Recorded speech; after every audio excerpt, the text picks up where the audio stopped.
Hi friends, ఈరోజు video నేను మీతో ఎంతో రుచికరంగా ఉండే బీరకాయ ఫ్రై ఎలా తయారు చేసుకోవాలో చూపిస్తానండి. చాలా తక్కువ ఇంగ్రీడియంట్స్తో తయారు చేసుకోవచ్చు. రైస్ అండ్ చపాతీలోకి చాలా బాగుంటుంది. ఈ రెసిపీ కోసం స్టవ్ ఆన్ చేసుకొని పాన్ పెట్టుకోండి. అందులో 1 టేబుల్ స్పూన్ ఆయిల్ యాడ్ చేసుకోండి. ఆయిల్ వేడెక్కిన తర్వాత పోపు దినుసులు వేసుకోవాలి. నేను ఇక్కడ 1/2 టీ స్పూన్ శనగపప్పు, 1/2 టీ స్పూన్ మినపప్పు, కొద్దిగా ఆవాలు, అలాగే జీలకర్రను వేసుకుంటున్నాను. ఇప్పుడు ఈ పోపు దినుసులని బాగా వేయించుకోవాలండి. ఈ పోపు దినుసులు వేగిన తర్వాత ఇందులో 4-5 వెల్లుల్లి రెబ్బల్ని వేసుకొని ఫ్రై చేసుకోండి. అలాగే ఒక ఎండుమిర్చిని తీసుకొని ముక్కలుగా కట్ చేసుకొని వేసుకోవాలి. ఇప్పుడు ఇవి వేగిన తర్వాత సన్నగా కట్ చేసి పెట్టుకున్న ఉల్లిపాయ ముక్కలు వేసుకోండి. ఉల్లిపాయ ముక్కల్ని ఫ్రై చేసుకోవాలి. మరి ఎక్కువ వేగాల్సిన అవసరం లేదండి. కొద్దిగా మనకి ట్రాన్స్పరెంట్ కలర్లోకి చేంజ్ అయితే సరిపోతుంది. ఇలా ఉల్లిపాయ ముక్కలు వేగుతున్నప్పుడే ఇందులో కొద్దిగా కరివేపాకుని కూడా వేసుకొని ఒకసారి మిక్స్ చేసుకోండి. ఇప్పుడు ఇందులో కట్ చేసి పెట్టుకున్న బీరకాయ ముక్కలు వేసుకోవాలి.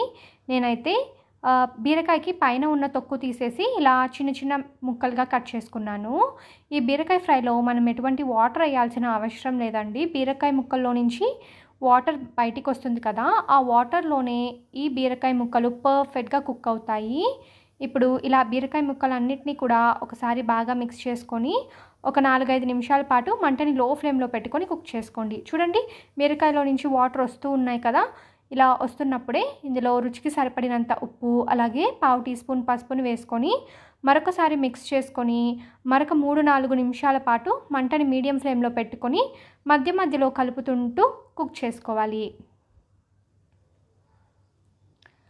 మనకి మరో 4 నిమిషాలకి కూర అయితే బాగా కుక్ అయిపోతుందండి. చూస్తున్నారు కదా, ఇలా బీరకాయలు బాగా కుక్ అయిపోయి దగ్గరకు వచ్చేస్తుంది. ఇప్పుడు ఇందులో 1 టేబుల్ స్పూన్ కారం వేసుకోండి. కారం మీ టేస్ట్కి తగినంత చూసి యాడ్ చేసుకోండి. కారం వేసుకున్న తర్వాత మొత్తం అంతా కూడా ఒకసారి మిక్స్ చేసుకున్న తర్వాత ఒక 2 మినిట్స్ పాటు కుక్ చేసుకోండి.